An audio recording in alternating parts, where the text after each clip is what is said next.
പിറന്നാളായ ഇന്ന് ഈ സായം സന്ധിയിൽ പൊൻകുന്നം ഈ പവിത്ര ഭൂമിയിൽ എത്തിച്ചേരാൻ സാധിച്ച ഞാനും നിങ്ങളും സുഹൃത്തുക്കളാണ്. ഗണേശ ഭഗവാന്റെ ആ അനുഗ്രഹം നമ്മളിലെല്ലാവരും ഉണ്ടാവാൻ ഒരു നിമിഷം നമ്മൾ നാമജപം ജപിച്ചുകൊണ്ട് നമുക്ക് ആരംഭിക്കാം.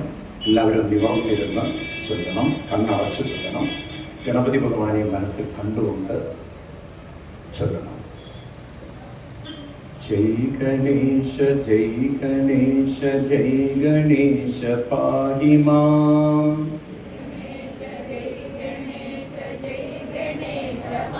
ഓർക്കോടെ ജയ് ഗണേശ ജയ് ഗണേശ ജയ് ഗണേശ പാഹി മാം.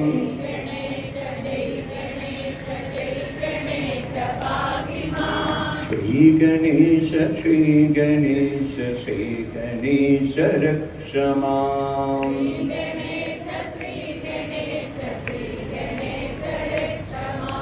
ജയ് ഗണേശ ജയ് ഗണേശ ജയ് ഗണേശ പാഹി മാം.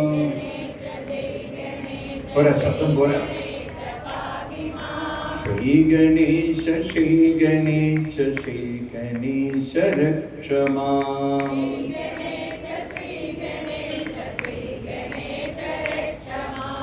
ജയ് ഗണേശ ജയ് ഗണേശ ജയ് ഗണേശ പാഹി മാം.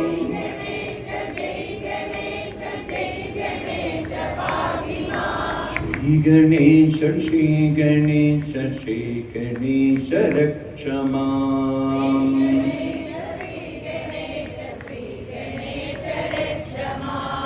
ജയ് ഗണേശ ജയ് ഗണേശ ജയ് ഗണേശ പാഹി മാം.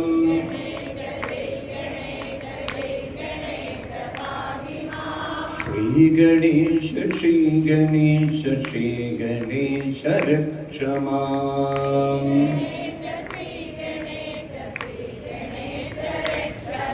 ജയ് ഗണേശ ജയ് ഗണേശ ജയ് ഗണേശ പാഹി മാം.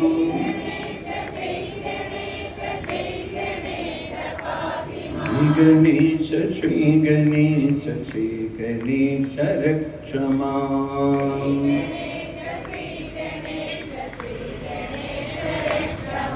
ശ്രീ ഗണേശ ശ്രീ ഗണേശ ശ്രീ ഗണേശ രക്ഷ മാം.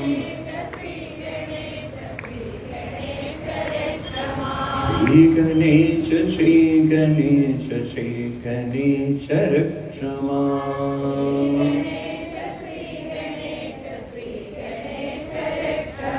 ഗണപതി ഭഗവാനിക്ക് ഗണപതി ബപ്പ.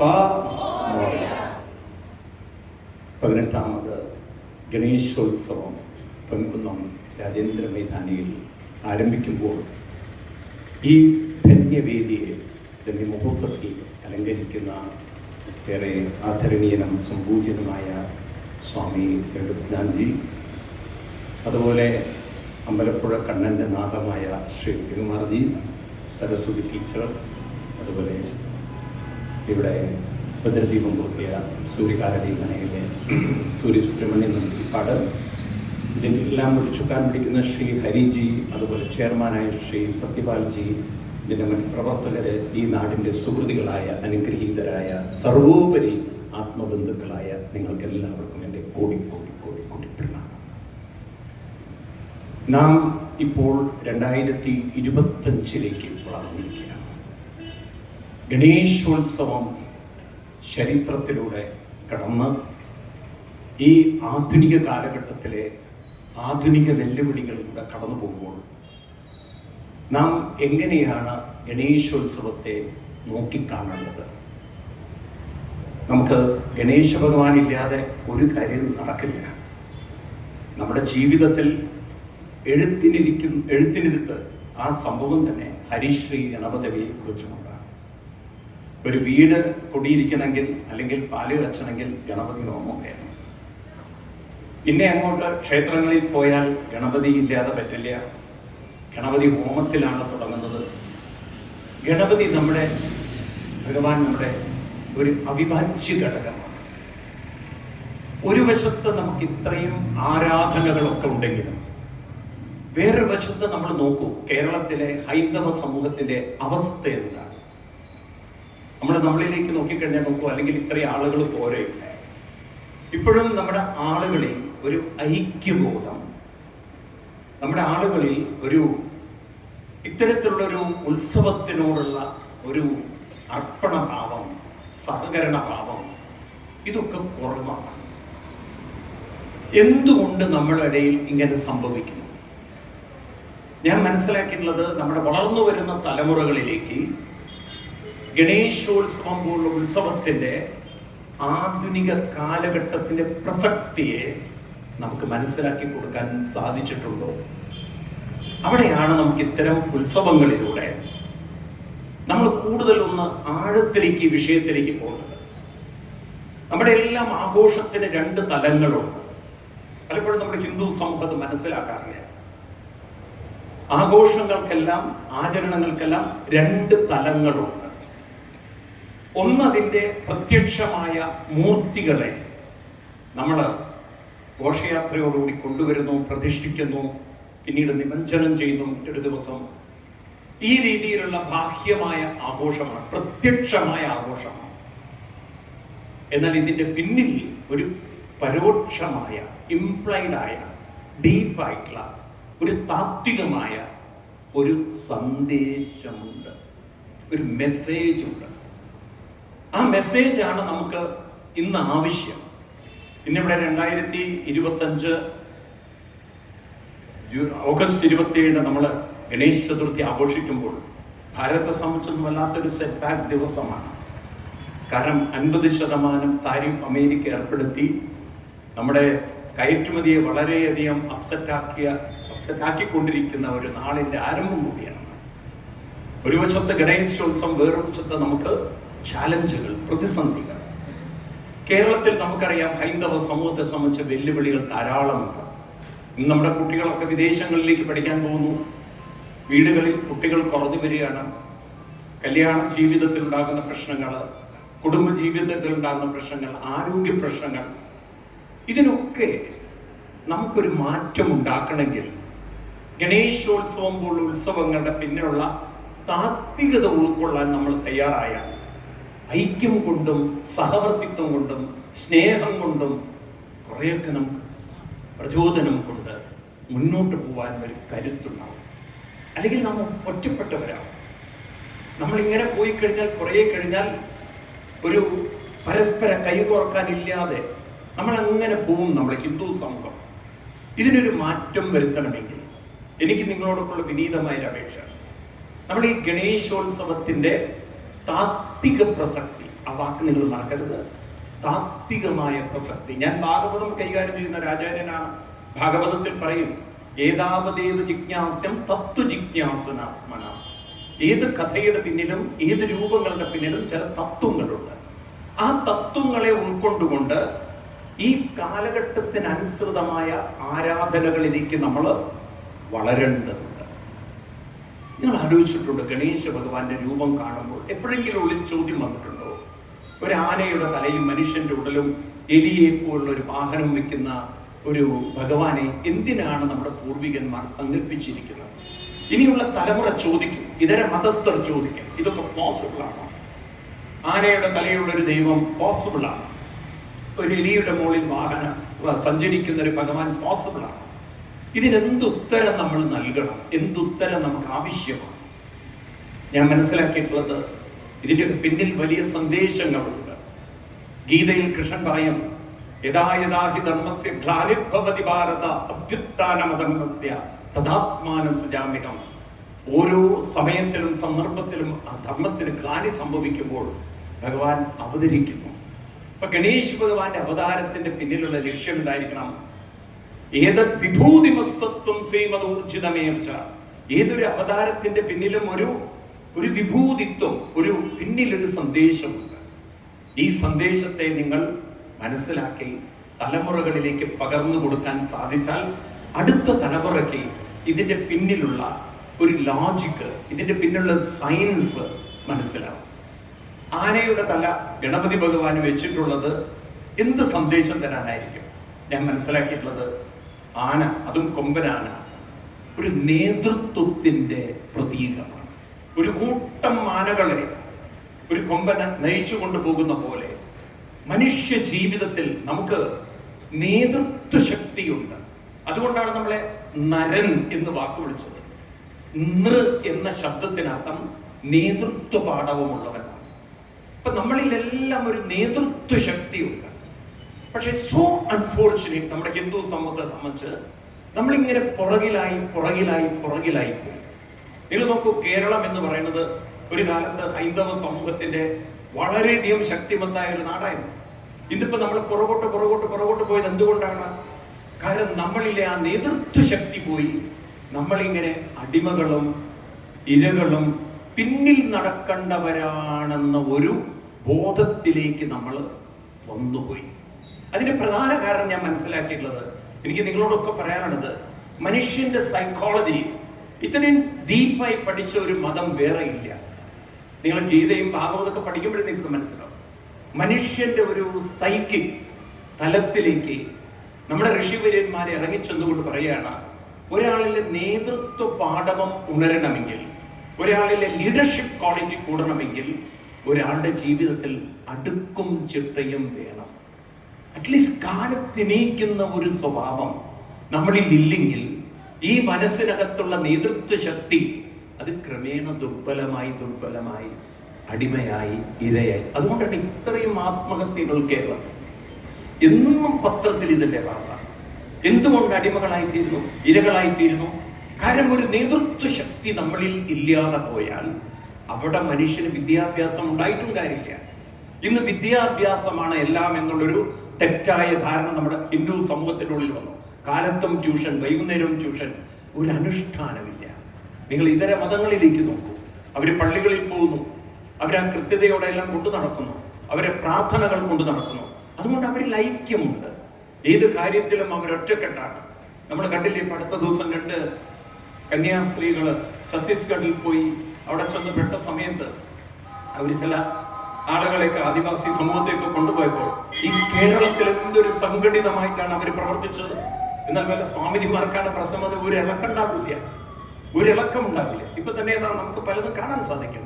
അയ്യപ്പ സമ്മേളനം വിളിച്ചു കൂട്ടിയിരിക്കുന്നു ഗവൺമെന്റ്. ഞാൻ എതിര് പറയില്ല. ഒരു ആചാര്യന്മാരുമില്ലാതെ വെറും ഒരു രാഷ്ട്രീയക്കാരുടെ എന്ത് അയ്യപ്പ സമ്മേളനം? അയ്യപ്പന്റെ ഒരു നാമം പോലും ചെല്ലാത്തൊരു സമ്മേളനമാണ് വിളിച്ചു കൂട്ടാൻ പോകുന്നത്. ഇതെന്തുകൊണ്ട് നമുക്ക് എതിർക്കാൻ പറ്റുന്നില്ല? കാരണം നമ്മളൊരു അടിമകളായി, നമ്മൾ ഒരു ഉണർവില്ലാത്തവരെ. ശരിയാണോ ഞാൻ പറഞ്ഞത്? ഇതിനൊരു മാറ്റം ഉണ്ടാവണമെങ്കിൽ ജീവിതത്തിൽ ആദ്യം മാറ്റം വരണം. നമ്മളിലെ ഉണരണം, നമ്മളിലെ നരൻ ഉണരണം, നമ്മളിലെ നേതൃത്വം ഉണരണം. അതിനാണ് നമുക്ക് ചിട്ടയോടുകൂടിയ ജീവിതം. നിങ്ങൾ നോക്കൂ, ഇത് സാധ്യമാണ്. ഇവിടെ സരസ്വതി ടീച്ചർ ഇരിക്കുന്നുണ്ട്. എത്രയോ കാലം നാരായണീയൊക്കെ കൊണ്ട് നടന്ന കുറേ നേരം ആളുകൾ നാരായണീയം പഠിപ്പിച്ച് അവരതിന് മുന്നോട്ട് ഇറങ്ങി വന്നപ്പോൾ അതാണ് നേതൃത്വ ശക്തി. ഇങ്ങനെ ഓരോ വ്യക്തിയിലുമുള്ള നേതൃത്വ ശക്തി മുന്നോട്ട് വന്നാൽ നാളത്തെ കുട്ടികൾ നിങ്ങളെ നോക്കി ബഹുമാനിച്ചുകൊണ്ട് പറയും, നിങ്ങൾ ഞങ്ങൾക്കൊരു അഭിമാനം തന്നിട്ടുണ്ട്, നിങ്ങൾ ഞങ്ങൾക്കൊരു ശക്തി തന്നിട്ടുണ്ട്. പിന്നിൽ നടക്കണം. പിന്നിൽ പോയാൽ വരുന്നവരൊക്കെ പിന്നിലാവും. അതുകൊണ്ടാണ് ഉപനിഷത്ത് ആഹ്വാനം ചെയ്തത്, ഉത്തിഷ്ഠത ജാഗ്രത പ്രാപ്യപരാൻ നിബോധത. പാപം സ്വാമി വിവേകാനന്ദജി, അദ്ദേഹം ഭാരതത്തിലുടനീളം കാൽനടയെ നടന്ന് പാശ്ചാത്യ രാജ്യങ്ങളിലൊക്കെ പോയിക്കൊണ്ട് അദ്ദേഹം ലോകത്തോട് ആഹ്വാനം ചെയ്ത 2 വരികൾ ഇതാണ്. അദ്ദേഹത്തിന്റെ എല്ലാ പ്രഭാഷണങ്ങളുടെയും 2 വരികൾ നിങ്ങൾ എടുത്താൽ ഇത്രയേ ഉള്ളൂ. ഉത്തിഷ്ഠത, എല്ലാവർക്കും അറിയുന്ന വരികളാണ്. ഉത്തിഷ്ഠത ജാഗ്രത, ഉത്തിഷ്ഠത ജാഗ്രത. ഇത് നമ്മളൊന്ന് പറഞ്ഞ് ശീലിക്കണം. രാവിലെ എണീറ്റ് ക്ഷേത്രങ്ങളിലൊക്കെ ഒന്ന് പോവുക. ആ സംസ്കാരം നമ്മുടെ കുട്ടികളിലേക്ക് വരട്ടെ. ക്രമേണ അവരുടെ ഉള്ളിൽ, അവരുടെ മനസ്സിന്റെ, അവരുടെ സൈക്കിക്, അവരുടെ ഉപബോധ മനസ്സിൽ ക്രമേണ ഒരു അലസത മാറി, അവശത മാറി. ശരിയാണ്, എനിക്ക് നേതൃത്വം ചെയ്യാൻ സാധിക്കും, പല കാര്യത്തിലും മുന്നിട്ട് ഇറങ്ങാൻ സാധിക്കും. അങ്ങനെ ഒരു നേതൃത്വ പാടവമുള്ള ഒരു സമൂഹത്തെ വാർത്തെടുക്കാൻ ഗണപതി ഭഗവാൻ നമ്മൾ ഓർമ്മിപ്പിക്കുകയാണ്. ആനയുടെ തല നേതൃത്വത്തിന്റെ ശക്തിയാണ്. ഗജേന്ദ്രൻ എന്ന് പറയുന്നത് ഒരു ലീഡർഷിപ്പിന്റെ പ്രതീകമാണ്. മറക്കരുത്, ഗണപതി ഭഗവാനെ പോയി തൊഴുമ്പോൾ എപ്പോഴും ഓർക്കണം, ജീവിതം പിന്നിൽ നടക്കാനല്ല, മുന്നിൽ നടക്കാനാണ്, മുന്നോട്ട് പോവാനാണ്. അത് കേവലം നടത്തത്തിൽ മാത്രമല്ല, ഉള്ളിന്റെ ഉള്ളിൽ ഉണർവും ഊർജവും ശക്തിയും വരണം. അപ്പോഴാണ് സമൂഹത്തിൽ നമ്മളെ കൊണ്ട് പ്രയോജനം ഉണ്ടാവുക. അല്ലെങ്കിൽ നോക്കൂ, നിങ്ങൾ ഗണപതി ഭഗവാന്റെ അടുത്ത് പോയി ദിവസവും തൊഴുത് പ്രാർത്ഥിച്ച് അവർ അലസതയിൽ ജീവിച്ച് അവശതയിൽ ജീവിച്ച് ഏത് ഭഗവാൻ വന്ന് രക്ഷിക്കും എനിക്കറിയില്ല. ഒരു ഭഗവാൻ വന്ന് രക്ഷിക്കുന്ന വിശ്വസിക്കുന്ന ആളല്ല ഞാൻ. എല്ലാ ശാസ്ത്രങ്ങളും പറയുന്നത് നിങ്ങളിലെ ഭഗവാനെ ഉണർത്തണം എന്നാണ്, നിങ്ങളിലെ ദൈവീകത ഉണർത്തണം. അല്ലെങ്കിൽ ഗീതയിൽ കൃഷ്ണൻ പറയില്ലല്ലോ, ഉത്തരേത് ആത്മാനാത്മാനം ന ആത്മാനം അവസാദയം. അതുകൊണ്ട് നിങ്ങൾ പ്രത്യക്ഷമായി കാണുന്നത് മാത്രം തൊഴുതും വിശ്വസിച്ചും പോവാതെ പരോക്ഷമായതിനെ ഉണർത്താൻ ശ്രമിക്കുക. ഉള്ളിലുള്ളതിനെ ഉണർത്താൻ സാധിക്കും. ഇത് സയൻസാണ്. സയൻസ് നമ്മളെ പഠിപ്പിക്കുന്നത്, നോക്കൂ, ഇന്ന് ആധുനിക കാലഘട്ടമാണ്, നമുക്കിന്ന് സയൻസ് ഉണ്ട്. സയൻസ് കുട്ടികൾ പഠിക്കുമ്പോൾ മനസ്സിലാക്കണം, ഇല്ലാത്തത് ഉണ്ടാക്കാൻ പറ്റില്ല. Nothing can be created and nothing can be destroyed. ഇല്ലാത്തത് ഉണ്ടാക്കാൻ പറ്റില്ല, ഉള്ളതിനെ നിങ്ങൾക്ക് നശിപ്പിക്കാനും പറ്റില്ല. അപ്പൊ നിങ്ങളുടെ ഉള്ളിലുള്ള ലീഡർഷിപ്പ് ക്വാളിറ്റി, നിങ്ങളുടെ ഉള്ളിലുള്ള എല്ലാ ശക്തികളും നിങ്ങൾക്ക് ഉണർത്താൻ സാധിക്കും.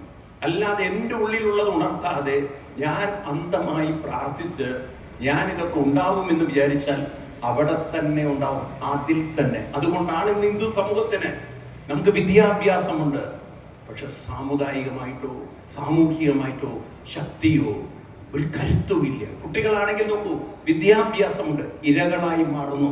ലഹരിക്കടിമപ്പെടുന്ന കുട്ടികളുടെ എണ്ണം നോക്കൂ നിങ്ങൾ. അതുപോലെ തന്നെ നിങ്ങൾ നോക്കൂ, വിവാഹം മോചനം നേടുന്നവരുടെ എണ്ണം, കൊലപാതകം ചെയ്യപ്പെടുന്നവരുടെ എണ്ണം, രാഷ്ട്രീയ ഇരകളാകുന്നവരുടെ എണ്ണം ഒക്കെ നോക്കൂ നിങ്ങൾ, ആരാണ് കൂടുതലെന്ന്. എന്തേ മറ്റു മത സമൂഹത്തിനൊക്കെ വളരെയധികം കരുത്തും ശക്തിയും വന്നത് അവരവരുടെ മതസ്ഥാപനങ്ങളിൽ പോകുമ്പോൾ, അവരാ പ്രാർത്ഥനകളും ഒന്നിച്ചു കൊണ്ടുപോകുമ്പോൾ അവരിൽ ഐക്യവും ഒക്കെ വരുന്നു. ഇതിലൊരു മാറ്റം വരണ്ടേ ഹിന്ദു സമൂഹത്തിന്? ഇനിയെങ്കിലും വേണോ വേണ്ടയോ? പറയൂ നിങ്ങൾ, വേണോ വേണ്ടയോ? ഒരു മാറ്റം വേണോ വേണ്ടയോ? അത് നമ്മൾ ഉണർന്ന് പ്രവർത്തിക്കണം. ഞാനും നിങ്ങളും ഉണർന്ന് പ്രവർത്തിക്കണം. ഒരു മരണമുണ്ട് നമ്മുടെ മുന്നിൽ. ആ മരണത്തിൽ എന്തിന് അലസനായി മരിക്കണം? ഊർജത്തോടെ മരിച്ചൂടെ? ശക്തിയോടെ മരിച്ചൂടെ? കരുത്തോടെ മരിച്ചൂടെ? പ്രയോജനപ്പെടുത്തി മരിച്ചൂടെ? മറ്റുള്ളവർക്ക് ഉപകാരപ്പെട്ട് മരിച്ചൂടെ? അല്പമെങ്കിലും സ്വാമി വിവേകാനന്ദജി പറയും, നമ്മുടെ ജീവിതത്തിൽ സൂര്യനെ പോലെ കത്തി ജ്വലിക്കണം എന്നായിരിക്കണം നമ്മുടെ ആഗ്രഹം. സൂര്യനെ പോലെ ഞാൻ പ്രകാശിക്കണം എന്നാണ് നമ്മൾ ആഗ്രഹിക്കുന്നത്. അറ്റ്ലീസ്റ്റ് ഒരു മെഴുകുതിരിയുടെ പ്രകാശമെങ്കിലും ആയിത്തീരണ്ടേ. എന്തിനീ ഉമിത്തി? പണ്ടൊക്കെ വീടുകളിൽ പല്ല് തേക്കാൻ ഉമി കത്തിക്കും അല്ലേ? പഴയ വീടുകളിലൊക്കെ ഉണ്ടായിട്ടില്ലേ? ഈ ഉമി കത്തിച്ചു കഴിഞ്ഞാൽ അതൊരിക്കലും കത്തി ഇങ്ങോട്ട് എരിഞ്ഞ് കത്തില്ല. അതിങ്ങനെ എരിഞ്ഞെരിഞ്ഞെരിഞ്ഞത് കത്തും. അത് വളരെയധികം ഉള്ളിൽ ഇങ്ങനെ കനലോടുകൂടി കത്തും. അതിനൊരിക്കലും പ്രകാശം ഉണ്ടാവില്ല. ഉണ്ടാവോ? ഇതുപോലെ എന്തിനൊരു ജീവിതം എരിഞ്ഞു തീർക്കണം, പ്രകാശിച്ചുകൂടെ, മുന്നോട്ട് വന്നുകൂടെ? എപ്പോഴും ഗണപതിയുടെ തലയോർക്കും കാണുമ്പോൾ ഓർക്കണം, B A leader, B A leader. Lead ചെയ്യും, മറ്റുള്ളവർക്ക് പോലും പ്രചോദനം ഉണ്ടാവുന്ന കാര്യത്തിൽ മുന്നോട്ടിറങ്ങി പ്രവർത്തിക്കൂ. അത് നെഞ്ചിൽ തട്ടി ദിവസവും പറയണം. എന്നെ സംബന്ധിച്ച് ഞാൻ അതാണ് കാണാറ്. ഗണപതി ഭഗവാനെ കാണുമ്പോൾ മുന്നിൽ ഇറങ്ങി പ്രവർത്തിക്കണം, മുന്നിലേക്ക് പോകണം. ഞാൻ ഇന്നിവിടെ നിൽക്കുന്ന സത്യത്തിൽ അങ്ങനെ ഒരു അവസ്ഥയിലാണ്. ഞാൻ ഇന്നിവിടെ വരേണ്ട ഒരാളല്ല. സ്വാമിജി, നമ്മുടെ സ്വസ്വരൂപാനന്ദ സ്വാമികളായിരുന്നു ഇവിടെ വരേണ്ടത്. എന്നോട് പറഞ്ഞു, എനിക്ക് അവിടെ എത്താൻ പറ്റില്ല, അങ്ങേക്ക് എന്തെങ്കിലും ഒരു കാര്യങ്ങൾ ചെയ്യാൻ പറ്റുമെങ്കിൽ ഒന്ന് ഇവിടെ വന്നാൽ നന്നായിരുന്നു. ഞാൻ എൻ്റെ പ്രോഗ്രാം എല്ലാം റീഷെഡ്യൂൾ ചെയ്ത് ഇന്നിവിടെ എത്തിയിരിക്കുന്നത് ആ സ്വാമിജി പറഞ്ഞതിൻ്റെ അടിസ്ഥാനത്തിലാണ്. അപ്പോൾ എൻ്റെ ജീവിതത്തിൽ ഇതൊരു അനുഗ്രഹമായി കാണുകയാണ്. എവിടെ അവസരം കിട്ടുന്നുണ്ടോ, ബി എ ലീഡർ. മുന്നോട്ട് പോവുക, മുന്നോട്ട് നീങ്ങുക. സമൂഹത്തിന് നമ്മളെ കൊണ്ട് അല്പം വെളിച്ചം പകരാൻ സാധിച്ചാൽ ഇതിൽ പരം കൃതാർത്ഥതയില്ല. അങ്ങനൊരു ആവേശവും ഊർജവും അറിവും നമുക്ക് ഗണപതി ഭഗവാന്റെ ശിരസിൽ നിന്ന് എടുക്കാൻ പറ്റട്ടെ. ഗണപതി ഭഗവാന്റെ ഉടൽ, മനുഷ്യന്റെ ഉടൽ, അത് ആ ഇരിപ്പ് തന്നെ പ്രണവത്തിന്റെ പ്രതീകമാണ്. ഭഗവാനെ വിളിക്കുന്നത് സിദ്ധി വിനായകനാണ്. ആ ശിരസിനെ നോക്കിക്കൊണ്ട് വിളിക്കേണ്ടത് നമ്മൾ ഗണനായകന, ഗണങ്ങളെ നയിക്കുന്നവൻ, നായകനാണ്, ഗണനായകൻ. പറയൂ, ആ ശിരസ് ഒരു ഗണനായകനാണ്. ഗണങ്ങളെ, കൂട്ടങ്ങളെ, സമൂഹത്തെ നായകത്വം വഹിക്കുന്നവൻ എന്ന് പറഞ്ഞാൽ എല്ലാവരെയും. ഗണനായകൻ എന്ന് പറഞ്ഞാൽ എന്താ അർത്ഥം? ഗണങ്ങളെ നയിക്കുന്നവൻ എന്ന് പറഞ്ഞാൽ ഒരു ലീഡർ എന്നല്ലേ അർത്ഥം? ആണോ അല്ലയോ? ഇനി രണ്ടാമത്തത്, ആ ഉടൽ കാണുമ്പോൾ നിങ്ങൾ പറയുന്നത് സിദ്ധി വിനായകനാണ്. മനുഷ്യന്റെ ഉള്ളിൽ അത്ഭുതകരമായ സിദ്ധികളുണ്ട്. നമ്മളൊക്കെ വിചാരിക്കും നമ്മൾ എന്തിനാ ദൈവം ഇങ്ങനെയൊക്കെ സൃഷ്ടിച്ചതെന്ന്. അത്ഭുതകരമായ സിദ്ധികൾ എന്ന് പറഞ്ഞാൽ എന്താണ്? നിങ്ങളിൽ നിന്ന് പല പല കാര്യങ്ങളും സമൂഹത്തിന് പ്രയോജനപ്പെടുന്നത് ഉള്ളിലുണ്ട്. വലിയൊരു നിധി ഉള്ളിലുണ്ട്. ഞാൻ ടീച്ചറെ വീണ്ടും കോട്ട് ചെയ്യാണ്. ടീച്ചർ റിട്ടയർ ചെയ്ത ടീച്ചറാണ് അല്ലേ? ടീച്ചർ വേറെ ഏതോ ഒരു മേഖലയിൽ വർക്ക് ചെയ്ത ആളാണ്. പിന്നീട് നാരായണീയത്തിലേക്ക് വരും. ഈ നാരായണീയം പഠിപ്പിക്കാനുള്ള ഒരു നിധി ടീച്ചറുടെ ഉള്ളിലുണ്ടോ? ഉണ്ടോ ഇല്ലയോ? ഇതുപോലെ എന്തെല്ലാം അത്ഭുതങ്ങൾ ഓരോരുത്തരിലും നിറച്ചു വെച്ചിട്ടുണ്ട് അറിയാം. അതിനെന്ത് വേണം? ഉപാസന വേണം. നമുക്ക് നല്ല ആളുകളോടുള്ള കൂട്ടുകെട്ടുകളും അതുപോലെ തന്നെ നല്ലതിനിറങ്ങി പുറപ്പെട്ടാൽ പല കഴിവുകളും നമ്മളിൽ നിന്ന് പുറത്തു വരും. അതുകൊണ്ടാണ് സിദ്ധിവിനായക സ്വാമിയുടെ കയ്യിൽ 4 സാധനമുണ്ട്. ഇവിടുത്തെ ഈ വിഗ്രഹത്തിൽ അത് ഇല്ലാതെ മാത്രം. ഇനി നിങ്ങൾ അമ്പലത്തിൽ പോകുമ്പോൾ നോക്കിയാൽ മതി. ഭഗവാന്റെ കയ്യിൽ പാശാങ്കുശധര എന്നൊക്കെ പറയാറില്ലേ? ഒരു കയ്യിൽ പാശമുണ്ട്, വേറൊരു കയ്യിൽ അങ്കുശമുണ്ട്, വേറൊരു കൈ, താഴത്തെ കയ്യിൽ 4 കൈകളാണ്. ഒരു കയ്യിൽ വേദമുണ്ട്, ഒരു കയ്യിൽ മോദകമുണ്ട്. അങ്ങനെയല്ലേ? ഒന്നുകിൽ വേദപുസ്തകം അല്ലെങ്കിൽ കലശമായിരിക്കാം, കലശത്തിന്റെ ആയിരിക്കാം. ഇങ്ങനെയൊക്കെയാണ് ചിത്രങ്ങൾ പൊതുവിണ്ടാവും. എന്തിനാണ് ഭഗവാൻ ഇതൊക്കെ വെച്ചിരിക്കുന്നത്? ഭഗവാൻ എന്താ വല്ലതിനും പിടിക്കാൻ പോകുന്നുണ്ടോ? ആനയെ പിടിക്കാൻ പോകുന്നുണ്ടോ? എന്തിനാണ് നമ്മുടെ പൂർവികർ ഇങ്ങനെ ഒരു ചിത്രം വെച്ചത്? ഇതെല്ലാം നമുക്ക് തരുന്ന സന്ദേശം അങ്കുശം ആനയെ നിലയ്ക്ക് നിർത്തുന്നതാണ് അല്ലേ? ഇതുപോലെ നമ്മുടെ മനസ്സും വേണ്ടാത്ത കൂട്ടുകെട്ടുകളിലേക്കും വേണ്ടാത്ത ചിന്തകളിലേക്കും പോകുമ്പോൾ അതിനെ അവിടെ തടയിടാനുള്ള അങ്കുശം, അതിനുള്ളൊരു കരുത്ത്, അതിനുള്ളൊരു മെന്റൽ സ്ട്രെങ്ത് നമ്മുടെ ഉള്ളിൽ ഉണ്ടാവണം. അവനവനോട് ചില സമയങ്ങളിൽ നോ പറയാനുള്ളൊരു കഴിവ് നമുക്കുണ്ടാവണം. ഇന്ന് നമ്മുടെ ഹിന്ദു സമൂഹമുണ്ടല്ലോ, അങ്ങനെ വിചാരിച്ചിരുന്നെങ്കിൽ ഹിന്ദുക്കൾ എവിടെയോ എത്തുമായിരുന്നു. വൈകുന്നേരമാണ്, ക്ഷേത്രങ്ങളിൽ പോകണം, ഒന്നിച്ചിരുന്ന് നമുക്കൊരു ലളിതാ സഹസ്രനാമം ചൊല്ലണം. ഇത് പറയുമ്പോൾ മറ്റു കാര്യങ്ങളിലേക്കാണ് മനസ്സ് പോകുന്നത്. നോ പറയാൻ നമുക്ക് പറ്റുന്നില്ല. ആ അങ്കുശം അവിടെ വീഴണം. എവിടെ നല്ല കാര്യങ്ങളുണ്ടോ അതിലായിരിക്കണം എൻ്റെ പങ്ക്, അതിൽ ഞാൻ പോയിരിക്കണം. കാരണം ഇത് എൻ്റെയും സമൂഹത്തിൻ്റെയും ആവശ്യമാണ്. നിങ്ങൾ നോക്കും, മറ്റു മതങ്ങളിൽ നിന്നൊക്കെ പഠിക്കണ്ടേ നമ്മൾ? അവരൊക്കെ അവരുടെ വെള്ളിയാഴ്ച പള്ളികളിൽ പോകുന്ന മുസ്ലിം സഹോദരന്മാർക്ക് പഠിക്കണം. ആ സമയത്ത് എന്ത് എൻഗേജ്മെന്റ് ഉണ്ടെങ്കിലും അവിടെ അങ്കുശം വയ്ക്കവര്. പള്ളിയാണ് അവർക്ക് അല്ലേ, പ്രാർത്ഥനയാണ് അവർക്ക് പ്രാധാന്യം. ആണോ അല്ലയോ? ഈവൻ ക്രിസ്ത്യൻ സഹോദരന്മാരെ നോക്കിക്കൊണ്ട് പഠിക്കണം. കാലത്തായാലും അവരുടെ ഈ പ്രാർത്ഥനകളിൽ പ്രാധാന്യം കൊടുത്തുകൊണ്ട് അവർ പോകുന്നു. എന്നാൽ നമ്മുടെ കാര്യത്തിൽ ഒന്ന് ആലോചിച്ച് നോക്കൂ നിങ്ങൾ. ഒരു വശത്ത് സീരിയലുണ്ട്, ഒരു വശത്ത് ദീപാരാധനയുണ്ട്. ഞാൻ ബാക്കി പറയണ്ടല്ലോ നമ്മുടെ കാര്യം പറയണോ? ഈ അങ്കുശം വെക്കാനുള്ള കഴിവ് നമുക്കില്ലേ? വേണ്ടാത്തതിനോട് ഇതല്ല പ്രാധാന്യം, ഞാൻ പോകേണ്ടത് ഇതാണ് എൻ്റെ ജീവിതത്തിലെ ആവശ്യം. ഓരോ ഹിന്ദുവും ഇങ്ങനെ ഉണർന്നിരുന്നെങ്കിൽ ഹിന്ദു സമൂഹം എവിടെ എത്തുമായിരുന്നു? പക്ഷെ നമ്മുടെ ഹിന്ദു സമൂഹത്തെ വഴിതെറ്റിച്ചു കളഞ്ഞു.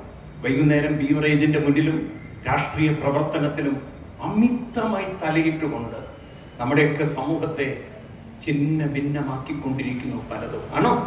കുറെ ബീവറേജിൽ പോയി, കുറെ രാഷ്ട്രീയത്തിൽ പോയി. ഒരു ഹിന്ദു സമൂഹത്തിന്റെ ഐക്യത്തിന് വേണ്ടി എന്നെ ഈ കാര്യത്തിൽ നിയോഗിച്ചതായിരിക്കും ഒരു പക്ഷെ ഭഗവാൻ. നമുക്കൊരു മാറ്റം വരുന്നതാണ്.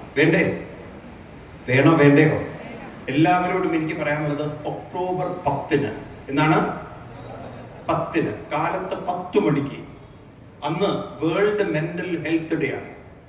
അന്ന് ഭാരതത്തിനകത്തും പുറത്തുമുള്ള നമ്മളെല്ലാവരും നാരായണീയത്തിലെ 100ാം ദശകം ചൊല്ലാൻ തീരുമാനിച്ചിരിക്കുന്നു.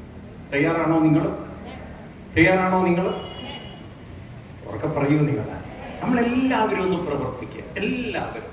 അപ്പൊ നമ്മുടെ സംസ്കൃതിയെ കുറിച്ച് ലോകത്തിലേക്ക് എത്തട്ടെ. നോക്കൂ, ഇന്ന് അമേരിക്ക നമ്പർ 1 ആയിരിക്കുന്ന സമ്പത്ത് കൊണ്ട് മാത്രമാണ്.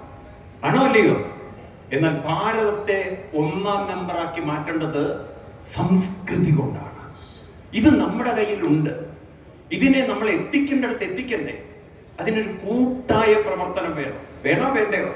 നാളെ ജനിച്ചു വരുന്ന കുട്ടികൾ പറയണം, ഓ, നാരായണീയം എന്നൊരു കൃതി കൂടെ ഉണ്ട്, ഭഗവത്ഗീത എന്നൊരു കൃതി ഉണ്ട്. ഇന്നത്തെ കുട്ടികൾക്ക് അത് അറിയും. ഞാൻ സത്യസന്ധമായി ചോദിക്കുകയാണ്. ഇന്നത്തെ നമ്മുടെ കുട്ടികളോട് ഇത് പറഞ്ഞാൽ അറിയുമോ? എന്താ നിങ്ങളൊന്നും മിണ്ടാത്തത്? നമ്മുടെ കുട്ടികളോട് ഇത് പറഞ്ഞാൽ അവർക്ക് അറിയുമോ? അറിയോ? എന്തിയാ അങ്ങനെ ആയിപ്പോയത്? കാരണം നമ്മൾ ഇതിനു വേണ്ടി ഇറങ്ങിത്തിറങ്ങി തിരിക്കുന്നില്ല.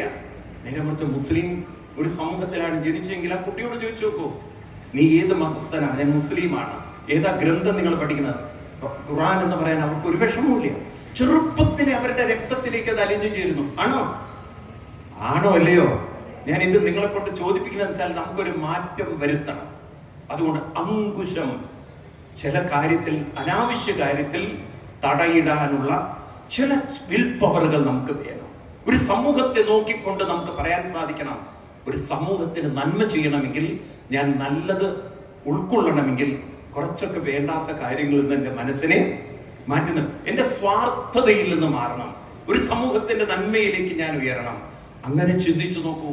മനുഷ്യൻ സ്വാർത്ഥതയിൽ നിന്ന് മാറി സമൂഹത്തിന്റെ നന്മയിലേക്ക് ഉയരാൻ തുടങ്ങിക്കഴിഞ്ഞാൽ തന്നെ മാറ്റങ്ങൾ ഉണ്ടാക്കാം. ഇനി എന്ത് വേണം? നല്ല കാര്യങ്ങളിൽ കെട്ടിയിടണം. കയറതിനാണ് തന്നിരിക്കുന്നത്. നല്ലതിൽ കൂട്ടിക്കെട്ടിയിടണം. നല്ല കാര്യത്തിൽ നമ്മൾ ചേർത്ത് വെക്കണം. നല്ലത് ഇവിടെ പഠിപ്പിക്കുന്നുണ്ടോ അത് നമ്മൾ കേൾക്കാനും പഠിക്കാനും തയ്യാറാണ്. അതിനാണ് ആ പുസ്തകം വെച്ചിരിക്കുന്നത്.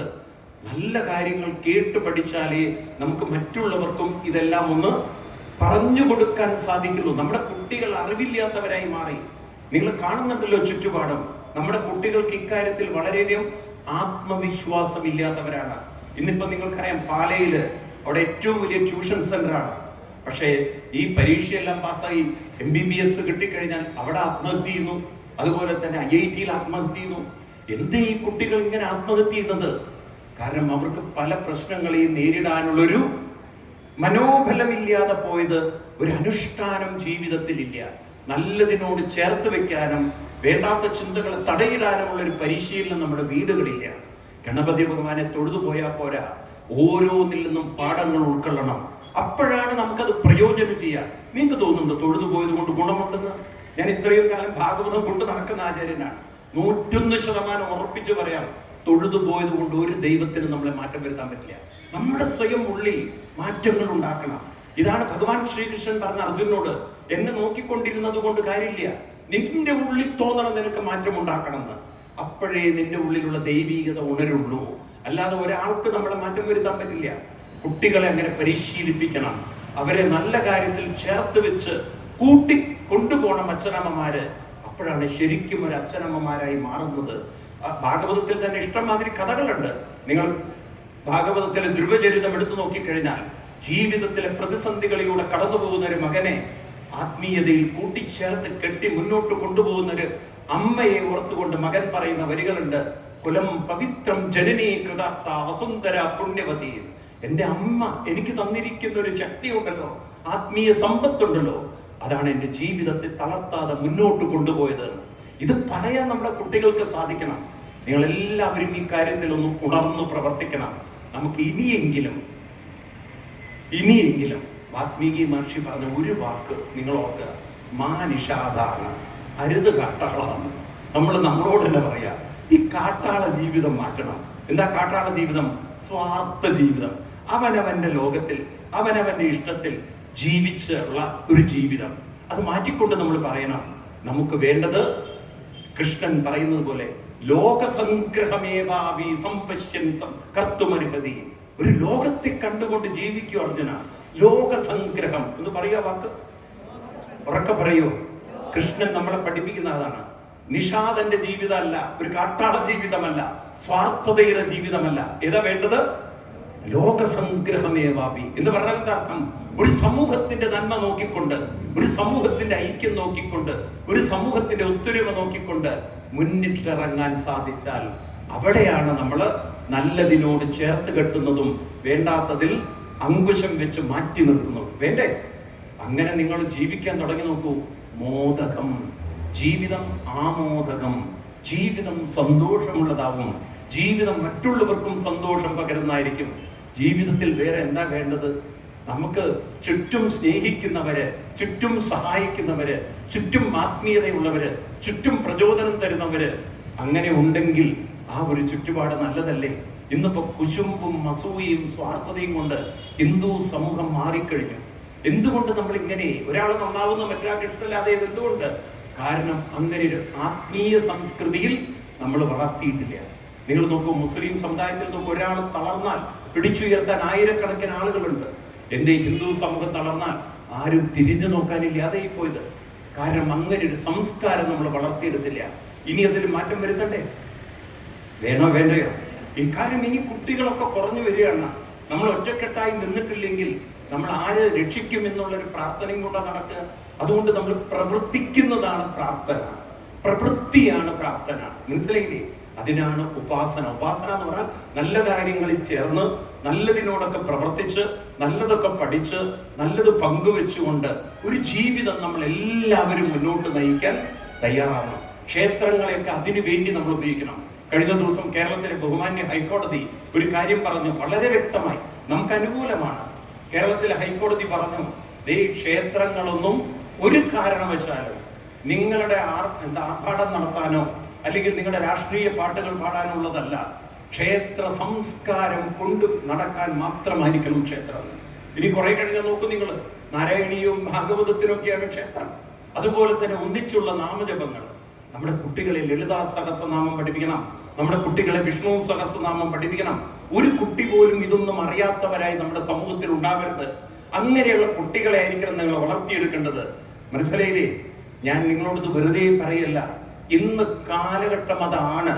ഇനി നമ്മൾ വിചാരിക്കരുത് വിദ്യാഭ്യാസമാണ് വലുതെന്ന്. വിദ്യാഭ്യാസത്തിന്റെ കാലഘട്ടം മാറി. ഇനി കഴിവിന്റെയും കരുത്തിന്റെയും കാലഘട്ടമാണ്. ഒരാഴ്ച മുമ്പാണ് 12,000 പേര്, 1200 പേരെയാണ് TCS കമ്പനി പറഞ്ഞു വിട്ടിരിക്കുന്നത്. എല്ലാം എഞ്ചിനീയേഴ്സ് ആണ്. അവർക്ക് വേണ്ട, കാരണം അവർക്ക് കഴിവില്ലാത്തവരെ കിട്ടിയിട്ട് കാര്യമില്ല. വെറും വിദ്യാഭ്യാസമാണെന്ന് തെറ്റിദ്ധരിക്കരുത്.